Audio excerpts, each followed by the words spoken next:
Kwa hiyo mambo haya mengine ambayo wanasema huko reform. Kwanza hakuna sheria moja ambayo unaweza ukatunga watu wote wakaikubali siku moja, hamna. Ndio maana sheria zote zikitungwa zinafanyia amendment. Ndio. Kwa sababu sheria unaitest baada ya kuitunga. Alafu ndio unaona loophole. Alafu unafanya amendment.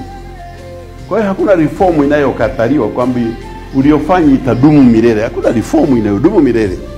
Na reform ni continuous process. Sasa kusema muahirishe uchaguzi mpaka mreform, halo. Hiyo kwa kweli ni hoja ambayo haina uzito, ni mfu. Tangu 60 tunafanya uchaguzi hatujapata kuahirisha. Sasa tuahirishe leo. Na katiba inasema kuna kuahirisha mpaka iwepo vita. Na vita hakuna, na wala hatuiombi.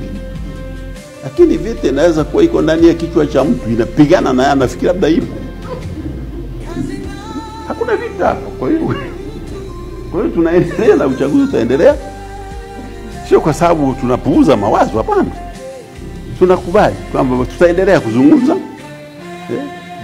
Mambo ambayo yanaendelea, tutaendelea kuzungumza. Na tunashukuru sana nchi iko imetulia.